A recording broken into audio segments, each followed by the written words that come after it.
Harvard Divinity School. Researching Alternative Realities, a conversation with religious studies scholar Bernd Christian Otto, September 25th, 2024. Good afternoon and welcome to our Gnoseologies event. This is the first event of this 2024-2025 academic year. My name is Giovanna Parmigiani, and I am the host of this series organized within the Transcendence and Transformation Initiative at the CSWR at Harvard Divinity School.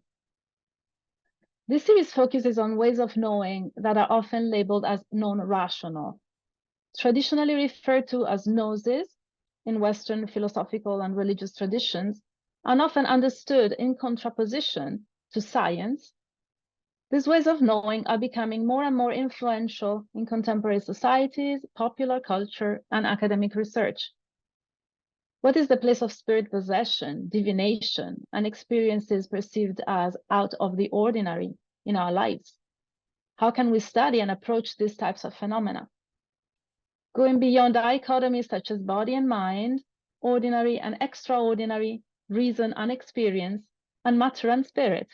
This series hosts scholars of different disciplines and practitioners interested in exploring and expanding the boundaries of what counts as knowledge today. Before introducing today's guest, one announcement: the Q&A feature here of the Zoom is activated. Therefore, you can type your questions there for our guests, and I will try to ask them on your behalf if time permits. Please don't be shy. As the regulars to this series know, the best events are those in which we all participate in the conversation. It goes without saying that if you have questions for us after the event, you can reach out to me by email. You can find my email address in the chat or on the CSWR and HDS websites. So it is with great pleasure that I introduce you and welcome today's guest, Bernd Christian Otto. Hi, Bernd. Welcome. Bernd Christian Otto, he's a scholar of religion. He gained his PhD in 2009 at the University of Heidelberg after conducting an extensive study on the conceptual history of magic. Otto pursued his academic career at various universities, among them Heidelberg, Erfurt, Bochum, Leipzig, Erlangen, and Bergen. Otto is co-founder and permanent fellow at the renowned Center for Advanced Studies, Alternative Rationalities, and Esoteric Practices from a global perspective at Friedrich-Alexander-Universität, Erlangen-Nürnberg. He is a board member of the European Society for the Study of Western Esotericism, and he is co-founder, trustee, and scientific director of the Research Network for the Study of Esoteric Practices. Otto's research focuses on magic and esotericism, where he combines different methodologies such as conceptual history, discourse analysis, social theory, ritual studies, qualitative interviews, participant observation, and practitioner-scholarship. His book publications include Defining Magic, a reader that I use in my courses, by the way, Bernd. The duograph Magical Manuscripts in Early Modern Europe, the clandestine trade in illegal book collections, and the anthology Fictional Practice, Magic, Narration, and the Power of Imagination, all this co-edited. So welcome, Bernd. Welcome to Gnoseologies and to HDS. Hello, Giovanna. Thanks for inviting me. I'm very honored to be in your show. In my show, exactly. Yeah. So today, Bernd and I will talk about alternative rationalities, esoteric practices, global comparison, practitioner scholarship, and other ways of studying esotericism today. But I would like to ask you, just to kick this, how did you get interested in studying religion and esotericism in particular? Okay, there are two answers to this question. First is religion, and the second is esotericism. I began studying physics back in 1996, and then inspired by an entheogenic experience, I shifted from physics to religion in my second term. And then I started studying religion and did an MA in religion. And now comes the esoteric part. So I practiced Zen meditation back then, and in my one but final term, I read a text by Peter Wenig called Understanding Primitive Religions. And I found it very weird that no one is able to define magic or witchcraft or sorcery in a proper manner. And then during Kin-Hin session in Zen meditation, I got the spark that I should try to solve the riddle of defining magic. And then I wrote my MA thesis about this problem. And later on, after some windings in my life, this turned into a PhD thesis where I tried to circumvent the riddle of defining magic. So this is basically where my academic career started, with my first book, which was a conceptual history of magic. Can you tell us more about your books? Because it's really a trajectory, I think, of your developments, from, your starting with physics, and I didn't know that, but I love that. There's, of course, a longer story behind that, but we don't have so much time. So I actually prepared a slide where I can briefly outline my trajectory through my books. Okay, so this is the published version of my PhD thesis, published in 2011. Unfortunately, it's in German.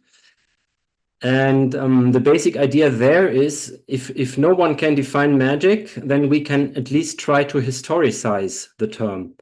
So the whole book is an attempt to write a history of the term, beginning with the Persian word magus, and then the Grecicization, the Latinization, and then the root word goes into all sorts of languages. And the point of this book, I guess, is that there are manifold or multiple meanings and functions inherent in this term that go all throughout Western history. So if you like, it's a complexualization of the problem of defining magic. So I don't define magic in that book, but I try to make the point that it's interesting to study the history of the concept or of the term on its own right. And then one of my supervisors was a bit disappointed that I could not offer a solution. And he suggested, let's make a book where we collect many different definitions of magic, ancient voices, but also modern and contemporary voices. And so this is where my second book emerged out of this idea.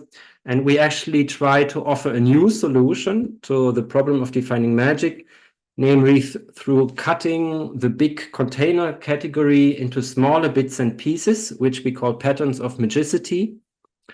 And so one could try to develop a more nuanced language of such patterns in order to note things in one's data or source material and so on.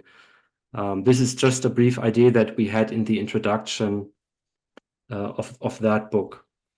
Then I started to delve more into the history of what I call discourse of inclusion in the first book, because in the conceptual history, I distinguish two big discourses, one polemical discourse, which I call the discourse of exclusion, where magic is just an othering category for ostracizing and devaluing religious opponents, if you like.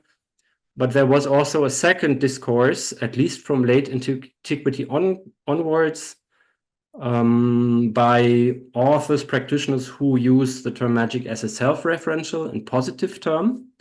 And out of this grew my desire to write a more coherent history of this self-referential magical discourse, which I then coined Western learned magic at some point, because they are all learned authors, so it's an elite discourse, if you like. And this third book comes out of this project because I discovered, together with a colleague, a large collection of German manuscripts of learned magic from the 17th and 18th century, and we published the catalog of this book collection and try to analyze the history of this collection.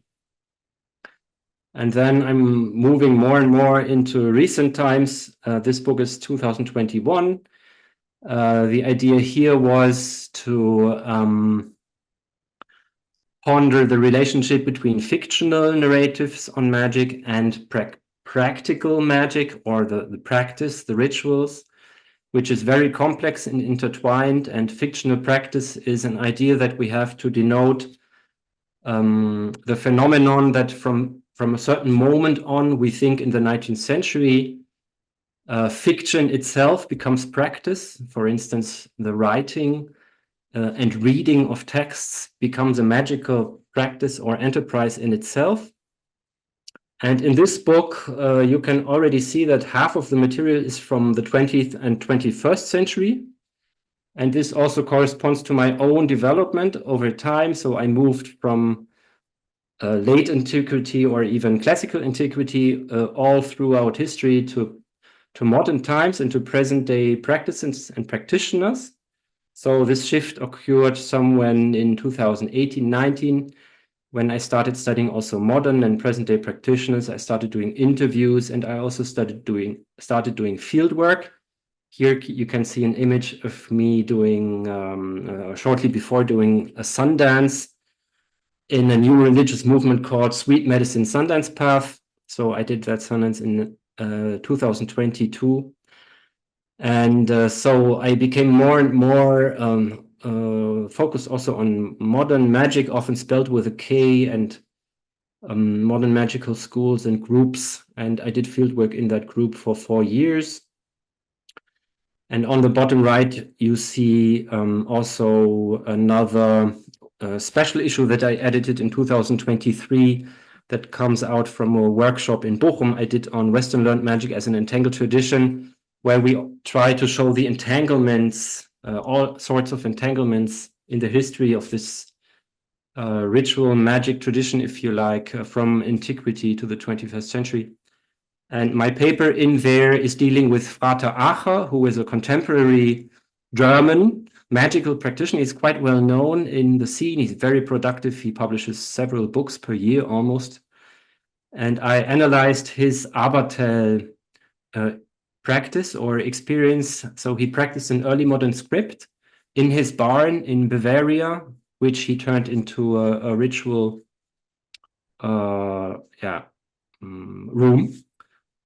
And he did these conjurations of planetary spirits from 2010 to 2013 and published his experience reports online. And one of my goals was to try to understand from the experience report, A, what did he experience, of course, but B, also how does a present day practitioner publish practice a pre-modern script? How does that work? Especially if there are gaps in the script, or how creative is the whole enterprise and so on. And of course, unsurprisingly, it was very creative and innovative, even though he's a so-called traditionalist or a self-proclaimed traditionalist practitioner. Still, it is very fluid and creative and innovative. So I stop here. This is just a very brief overview over some of my works. Thank you very much. And I can see how really magic accompanied you, throughout the years, experimented with different methods and with different positionality periods. But what one of the things that drew me to your work initially was a common interest that I think we have in thinking of magic in its epistemological dimensions and experiential, but also epistemological as a way of knowing. And that's why when I saw that the CAS-E was born, a Center for Study of Alternative Rationalities, I thought, these are my tribe. These are the people I should engage with. How did you do that? What is CAS-E, first of all? When was it born? How you got there, and so on? Do you want to tell us more? Yes, sure. So CAS-E is a Center for Advanced Studies. This is the English translation of a German word called Kollegforschungsgruppe, and it's a specific funding format of the German Research Foundation. It's the biggest funding format for the humanities, and it's essentially a postdoc fellowship program. So you get quite a huge bag of money to set up a collaborative research project for 4 to 8 years. So there's an intermediary evaluation after 3 years, and then you may get another 4 years of research time. And we have, so it's a postdoc project. We can invite up to 7 fellows per year, and we have a local team of almost 15 people. So we have 3 postdoc coordinators, 3 directors, and some admin staff, a lot of student helpers. So it's really a large team. In total, we are over 20 people all the time. So I think it's the biggest esotericism-related research project in the world right now, publicly funded, so from German tax money, notably. And how did it come about? Well, I was a fellow in Erlangen from 2019 to 2021. They already had a large research project into divination back then. That went 12 years, but it only compared Chinese divination to medieval European divination, which is kind of an odd pair, but they got money for it, so they did it, and they needed a new idea to build on the existing group, which would end. And then somehow it all came together, and I threw in my skills in grant writing, which I learned in Erfurt, and my focus on esotericism. So we expanded the whole thing. We included also instrumental or manipulative practices on top of divination. And we used the term esotericism again as a large container category, but it includes more than in the previous project. And we applied. And it was a pitch against all odds. So we were one of 21 projects, but we were the only one that finally won. So it's really, it's almost miraculous. But the DFG, the German Research Foundation, they seem to have liked the topic. And we got it. And we started in 2022 with setting up the program. And we had our first cohort of fellows from October 22 onwards, and now we're entering the 3rd cohort, which will begin next month. I can maybe briefly show the website. Maybe that would make sense at this point. So I hope everyone can see the website, because I can show 2 things on the website just very briefly, which will make it more graspable, I guess. So we have this map on the website, and you see dots for every research project that we already have on board.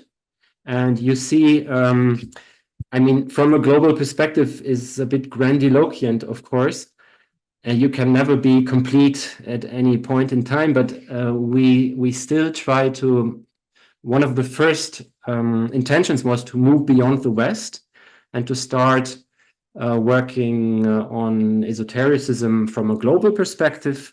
So you can really grasp that we indeed work globally. We have projects in Africa, in China, in Russia, in South America, in Hawaii, in Indonesia, and so on. So a few projects in India. So we really try to do justice to the global perspective. The second shift that Kazi tries to make or represent is the shift from ideas to practices. So it's a praxeological project. We want to move away from the strong focus on texts, worldviews, ideas, theories, and we really want to compare practices from a global perspective, which makes it difficult. So our definition, if you like, is also quite praxeological. It is really focusing on things that people do. And you can also see this in our video section, because we have an ongoing lecture series and all the lectures are recorded.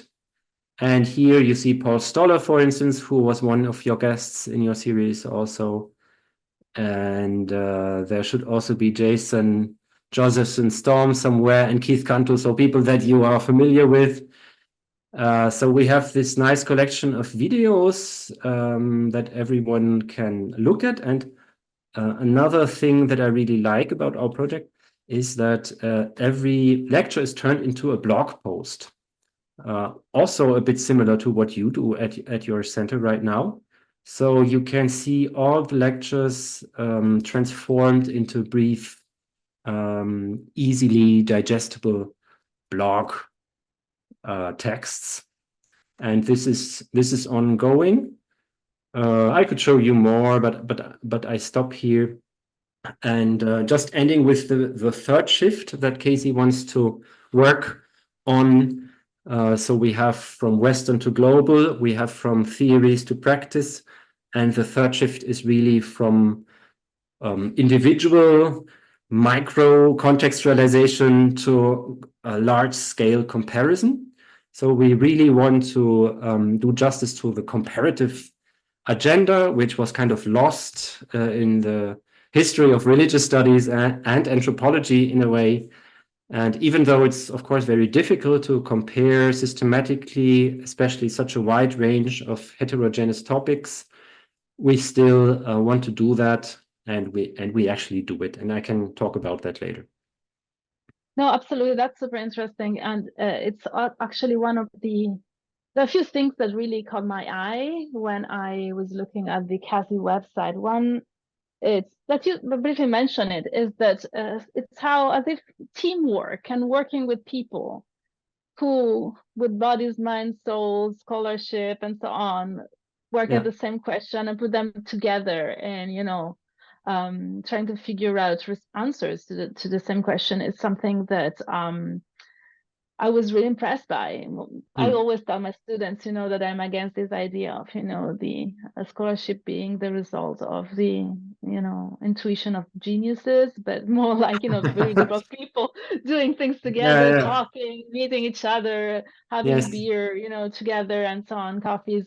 Yeah, I agree. This is really the idea of this funding format, is to bring people together from different disciplines, from different countries.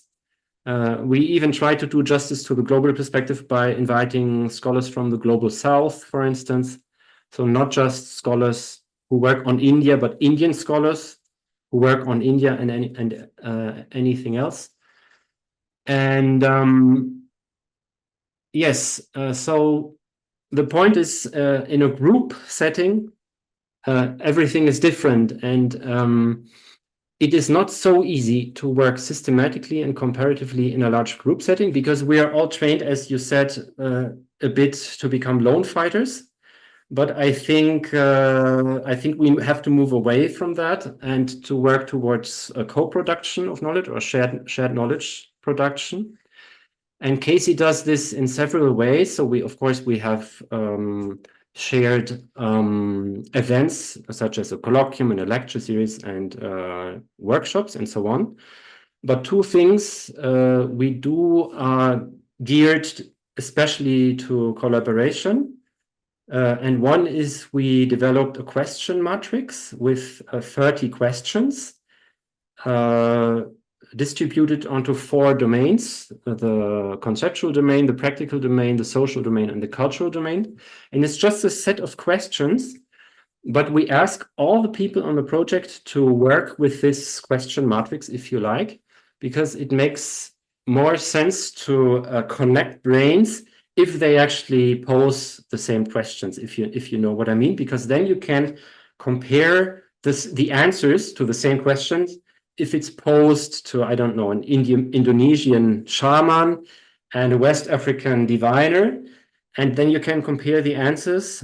So the tertium comparationis is actually the same, and not just some vague attempt to compare apples with fruits. So this is one thing that we try. I had hoped for using the same definition by many people, but this is difficult because definitions are so disputed, and even though I like the definition we use, I have to accept that quite a few people disagree. So it's not possible to work with the same definition in a room of even only 10 people. But the question matrix works. And another thing that we do is we write collaboratively. And this is really something that we tried systematically because we thought that comparison does not only happen when you talk to someone and then suddenly in your mind you exchange thoughts and this is already comparison. No, when two people work on completely different regions and they have to compare their individual cases through collaborative writing, then we get to the next level, if you like, because it's difficult. You have to find a shared language, even between different disciplines. You have to find patterns in the heterogeneous material that you actually can compare and so on. And we've experimented with writing tandem and tridem papers, and we are about to publish the first volume with such collaborative research articles. And it's also a long story because it's not an easy process, but the results are quite impressive, I would say. So this is basically how we try to work in a group setting. That's wonderful. And also the connection between the CSWR and Kazi, the fact that, we are hosting some of the same guests, also tells about a sort of international network of people and centers working on this on these topics today, which I think gives an idea of the breadth and the scope of your project, our project, and in somehow the how these discourses are important to address in contemporary society. Another aspect, as an anthropologist, I was very interested in how you approach comparison. In comparison to other anthropologists, I'm less, I don't necessarily shy away from comparison, although in the history of my discipline, we moved away from comparisons, some 50 plus years ago. But I do think there's some point could be made in a sort of mild comparison between, different experiences. How do you, you tell us how you work, told us how you work in groups, but what do you think about comparison? Why do you decide to bring it at the center of the attention of the center? So again, it could be the topic of a whole long conversation. So I would say that it's a bit disappointing that religious studies and religious studies and anthropology often shy away from comparison because we always compare, at least implicitly. So there is no way to move beyond it or to circumvent comparison. And I think this microcontextualization or the collection of case study after case study after case study is somehow not completely satisfying. It doesn't help understanding the very complex and interconnected world. And so I think we should not do it like Fraser, Tyler, and all these old chaps have done it, sitting in their armchairs, comparing tons of data. I mean, maybe they spoke 12 or 15 languages in those days, which maybe justifies this a bit. But still, it's a way of comparing that we do not want to repeat due to several methodological flaws it brings. But what we can do is we can bring together specialists who really have in-depth expertise in one or two case studies or in a certain region or in a religious group or in a type of practices, and bring these people together. And then we can have both. We can have real in-depth knowledge, also the special language capacities that you need.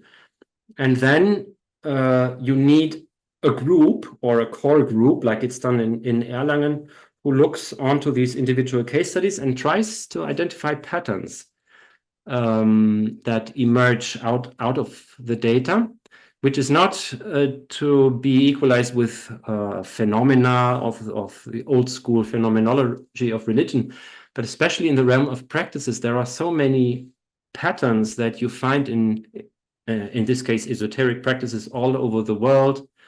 because after all, we are humans. There are many constants in what we do and also in how we do rituals.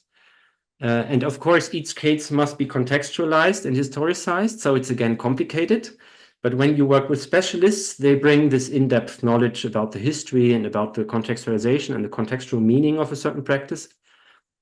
But then when you compare it to, I don't know, 5 or 10 related or similar practices, you find many new interesting things. But this is an analytical task and a quite hard task because it requires additional intellectual effort, if you like. And we are all used to describing case studies and to going deep into one particular topic. But I think this group work is really important to make sense of the religious landscape today and also esotericism. And I mean, we want to answer 2 big questions. Namely, one is, why are esoteric practices resilient all throughout the 20th and the 21st century, despite the dominance of technological and scientific discourses, which are dominant all over the world. No matter where you go, you have mobile phones, you have the internet, you have universities, you have media who believe in rationality of some sort. So you have big opponents of esoteric practices or alternative rationalities, if you like, everywhere in the world. Still, it's incredibly resilient. And we want to understand this resilience, and we're in the process of doing so. So unlike older narratives, we try to work multifactorially. So we identified up to 15 resilience factors right now of why esotericism or esoteric practices prevail, despite this strong headwind, if you like, or despite you might wonder why the world has not become disenchanted. I mean, we all know why it has not become disenchanted, because it's a myth. It never happened. But still, what are the what are the precise factors and strategies also that practitioners use to survive in, for instance, hostile cultural milieus? And the second big question that we try to answer through this large collaborative and comparative enterprise is, why are esoteric practices evaluated so differently in different countries and regions from a global perspective? So the same practice can be illegal and be under death penalty, for instance, in Saudi Arabia, and be openly practiced in parts of India or Tibet. And why is that the case? What are the cultural factors or driving forces that lead to criminalization, stigmatization here, but to acceptance and institutionalization there? And yeah, these are the 2 big questions that we think can only be answered through a large collaborative project.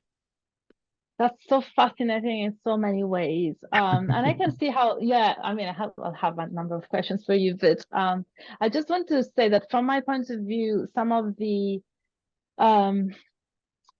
aspects that I like of the project, of a comparative project today, are that, of course, it refines questions. If we find that something similar, as you would say, like around divination, I don't know, is done differently or is perceived differently in different contexts. Of course, asking different questions, reading about different contexts allows us to, you know, I often use the glasses metaphor, use other type of glasses to see what's in front of us in our world and what we are studying. So type of, you know, redefinition question and broadening, you know, the ways in which I can engage with the material that I'm studying as a researcher. But also the fact that you're able, but we're doing partially the same here at the center, you're able to communicate to a wider public through this, you know, very readable short essay, you know, summarizing the events. This allows people to engage with what you're doing beyond academia, right? Yes, I agree. So public outreach and public education is one of the tasks for the future also of universities, I think, to get out of the ivory tower.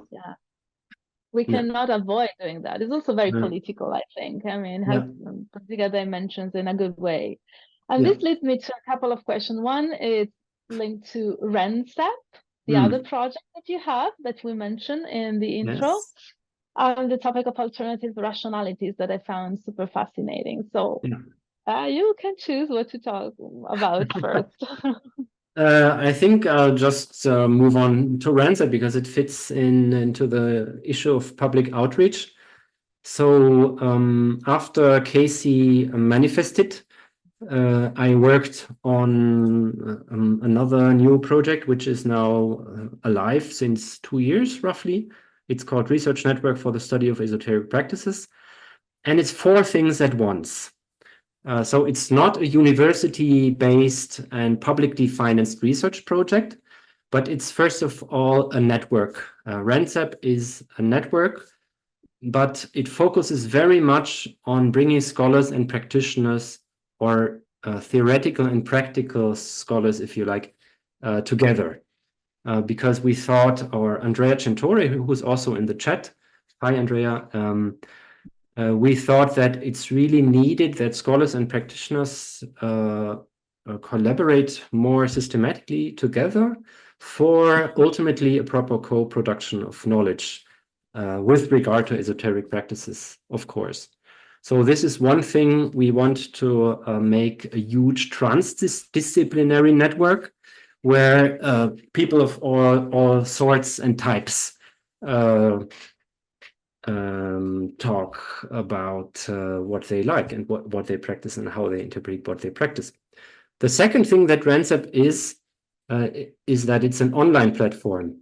So again, I will share the website just to give you a brief impression.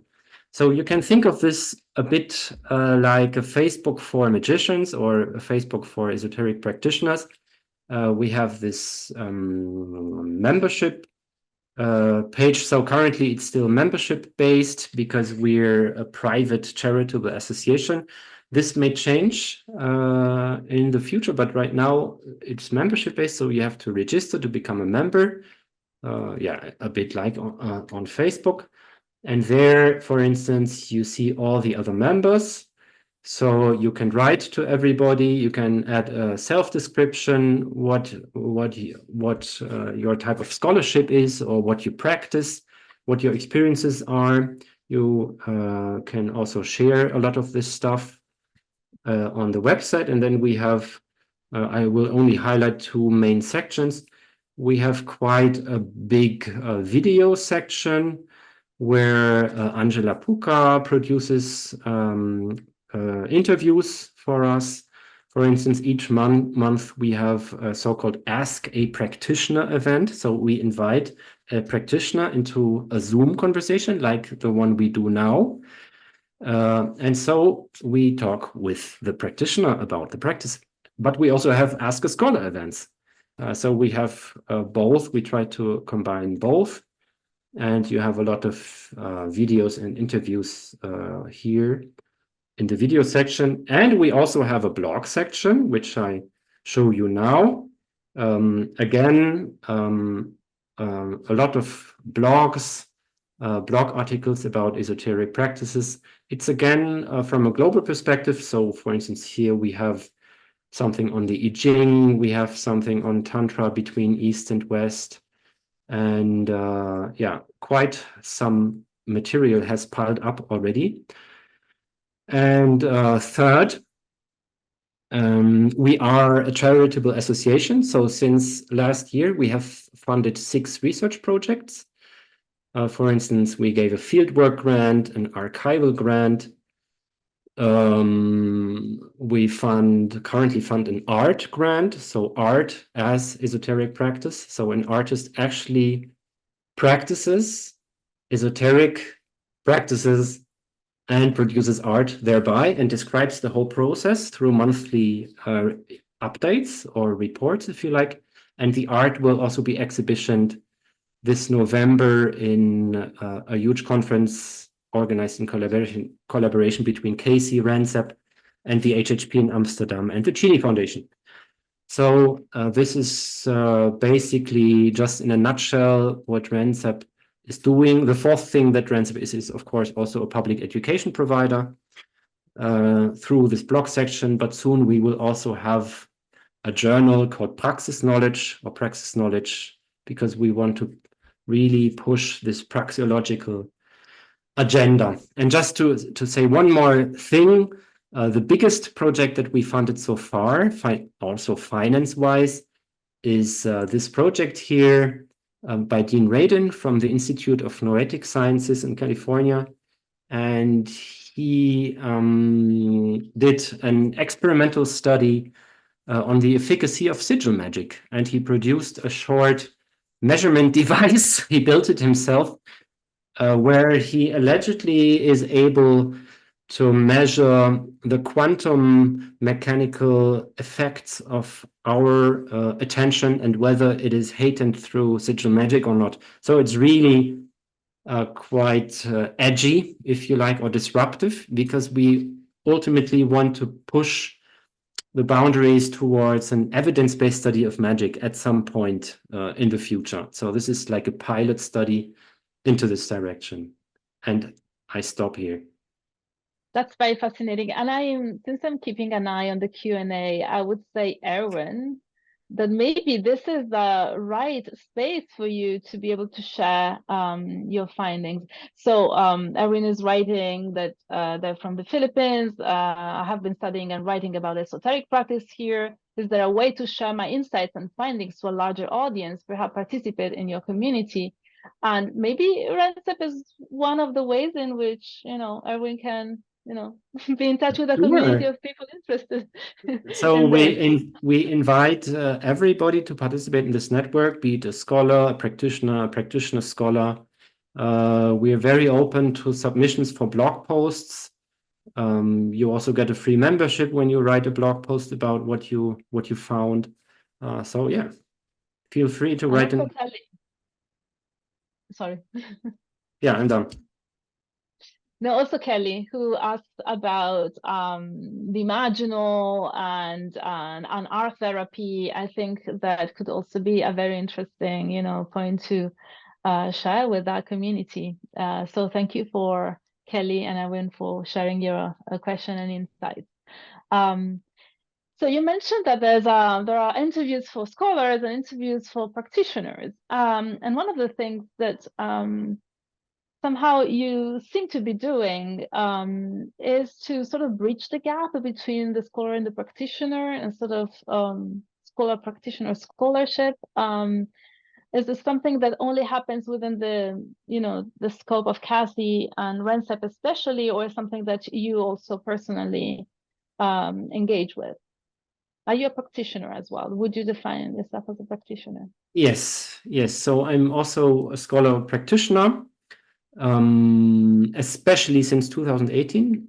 So I changed a bit let's say I expanded my methodological portfolio, because I thought at that point that I should also try to explore what I study from the inside, if you like. And since then, I usually have even the thumb rule that I want to try out or explore everything that I see, so that I can compare an observation and a description with an experience, or with my own experience, because I think it's very interesting and also important. So, I mean, the topic is touchy, if you like. In Europe, maybe a bit more than in the US, as far as I know. Practitioner scholarship is more accepted also in religious studies in the US than in Europe. And especially when it comes to esotericism, it may become even more tricky or touchy, because then ultimately at some point you ask about experiences and effects. So do these practices have effects or not? And then you have to make a standpoint. And yeah, so I think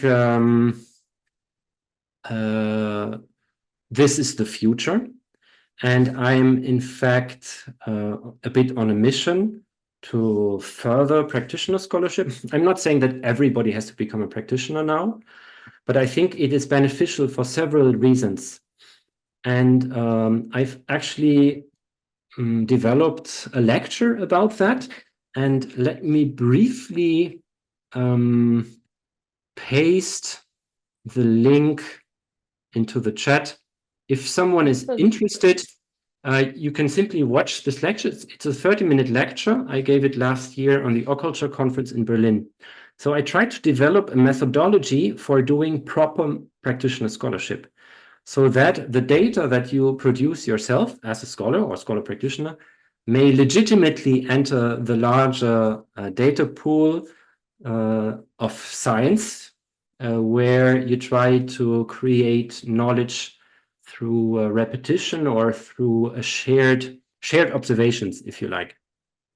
Now, the problem is that many esoteric practices yield internal experiences, or experiences that are visionary or purely mental.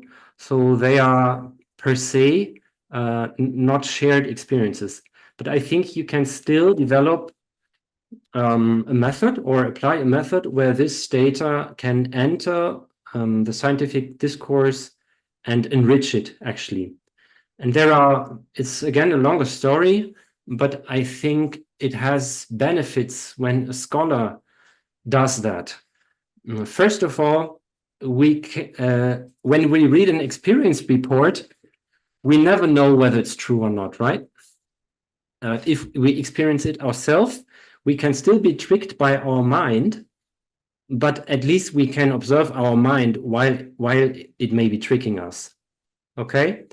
And this is one of the take-home messages that I try to deliver in this lecture, because I also gave it to practitioners. When you practice, and for instance, take the example of a conjuration rite, so conjuring spirits. Whatever technique you use, you read it so often in the material that people encounter spirits, right? But how do they encounter spirits? Do they see them? Do they see them visually or only on the inner eye? Do they hear them? What senses are involved? Do they get goosebumps? Do they speak aloud or internally? So how is this contact experience going on? And we have very poor data on that, because practitioners are usually not so explicit on this.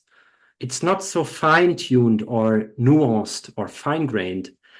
And if we begin practicing as scholars, we can actually, so I did that. I was quite impressed by the efficacy of the ritual, in the sense that I had very intense experiences. But it was also very interesting to observe my own mind and how I would create meaning in the second that I received some kind of data, if you like.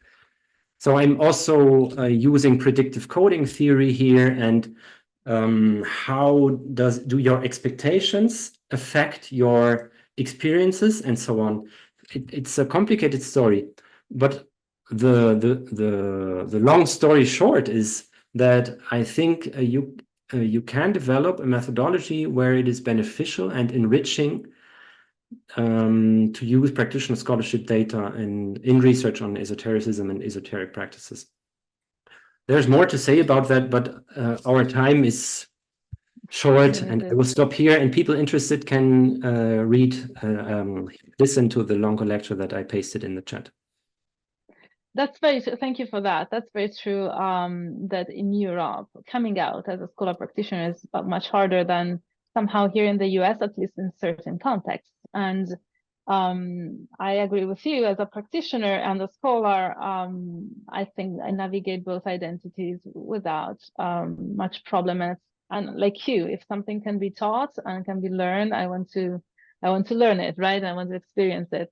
And this is also part of my job as an ethnographer. I mean, I say really trying to be a good ethnographer, right? So I'm very happy that you bring in this at the center of the conversation. And it appears that there are many, actually, looking at the chat here, that would like to study or are involved in studying, witchcraft, magic, esoteric related topics. But it's still a field that, finding funding and finding, communities, venues, it's still a bit difficult. So do you have any ideas about your vision for the future of the discipline? What would you recommend to students if you have something to share with our audience that appears has many, interested in doing this? Sure. I mean, so that I think these were several questions. One is that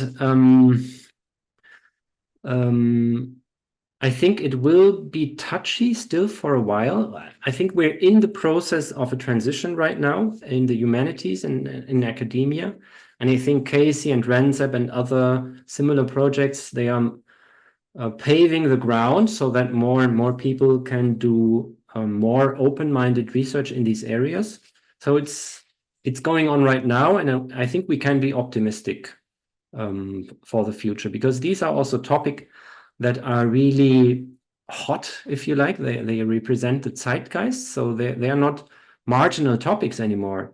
They are extremely relevant to contemporary religious landscapes in the West, but also beyond. So I think it's we're not how do you say that, the topic is not over the top already, so there is still room, right? We can explore it further. Sometimes academic I'm running out of words right now. Academic disciplines and topics, they have a so-called Halbwertszeit in German. They die out at some point, but I think we haven't reached the top when it comes to esotericism, New Age, spiritualities, and so on. So we can still expand. And I think we can use a wider range of methodologies than maybe even only 20 years ago. So I think it's quite open now to also include field work and participant observation, and also a practitioner scholarship. It depends on the context, which academic milieu you are in, whether this can still be dangerous. So I talked to people, for instance, in New Zealand, where this would be still perceived as odd. And then it is related to getting funding, as you said, and so on. So one has to find an individual strategy. But I think one of the keys to survive is networking. So I think networking is key. Build a huge network of scholars and practitioners. Try to observe what's going on, also in projects like ours, who kind of lead the field, if you like, and expand the network also through RENZEP. You can easily contact 100 people right away on RENZEP on all sorts of weird stuff, practices, topics. So one key is certainly always networking in academia. I think it's the key to everything. What else can I say? Did I take notes on that? Yeah, I think comparison, the stuff that I do in my projects, I think they are right now promising. So work more comparatively, have a wide lens. I think this is also beneficial and important. And co-authorship and co-editorship. So publish together. It's more fun. It's also more difficult, but it can be really rewarding. For instance, in RENZEP, we also have a tandem paper prize. So we give, each year, we give a prize donation to a paper co-authored by a scholar and a practitioner, because we want to push this collaboration and really see if the papers that are produced are richer or more nuanced, or whether this is really possible to enhance the knowledge production through this collaboration.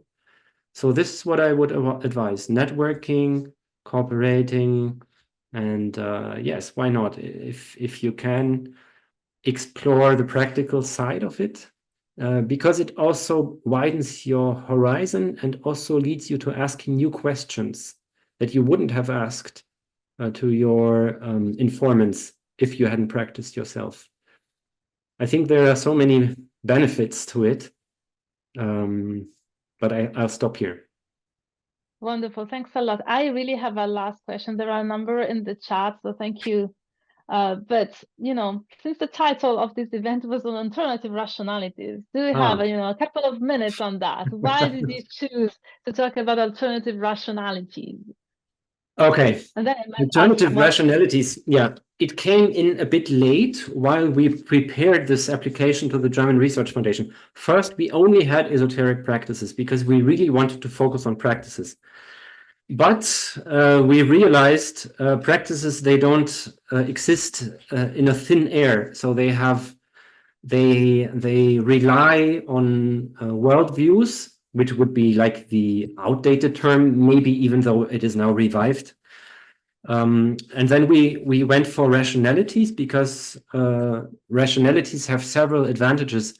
If you use it as a plural term, you can argue that there are many different types of rationalities, and some systems, or also practical systems, they simply rely on a different type of rationality. If you like, for instance, if you take astrology or homeopathy, or the idea that we coexist with the spiritual world and so on. Often these rationalities, they are not irrational. They simply rely on different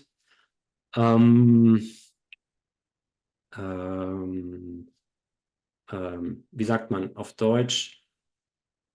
Sorry, I cannot help you with German, I'm sorry. The rationalities are not irrational. They only rely on, in mathematics, it's called, das ist unglaublich, mir fällt das Wort nicht ein. A positioning on which you build the whole worldview, a claim. And from the claim on, for instance, spirits exist, then you can build a completely rational universe where you simply coexist, communicate with spirits. So it is still, what I'm trying to say is that these things are still rational in a sense, so they're not entirely unlogical, but they go against the grain of, if you like, mainstream technological scientific rationalities of the 20th and 21st century. Now, one more point. The advantage is that you can look at rationalizations when you use this term, because rationalizations often are negotiable. So they come when you practice, and then you rationalize your own practice. And this rationalization process is in itself interesting, because you try to rationalize in a way that is strategic often. For instance, to do justice to scientific audience, for instance, or other ideas in your respective culture or context or society. So what we investigate in CAS-E are also these rationalizations and rationalization strategies, because they are also disputed, and then they're related to power. And so we don't believe in a universal rationality of humankind. To the contrary, we investigate all sorts of rationalities, whereas the ones we're most interested in are alternatives to hegemonic mainstream rationalities. That's fantastic. And it was, a hard task, explain this in 3 minutes, but you did amazing. And there's so many questions. I wish we had more time, Bernd, but I think time's up now. And it's time to wrap up. So thank you very much, Professor Otto, for your participation here and wonderful conversation. And thank you all really for having been with us. Please stay tuned on the activities of the Center, the Transcendence and Transformation Initiative, and Gnoseologies. You can find all this information on the CSWR website or in the chat, including the registration link for our next Gnoseologies event that will be on October 16th at 12 o'clock Eastern Time. The event title is Gnoseologies, Respell, Religion, Spirituality and Well-Being, a conversation with anthropologist Eugenia Rousseau. So thank you for being with us and have a great rest of your day. Thank you, so Giovanna. much. Bye. Bye-bye. Bye-bye. Sponsor, Center for the Study of World Religions. Copyright 2024, the President and Fellows of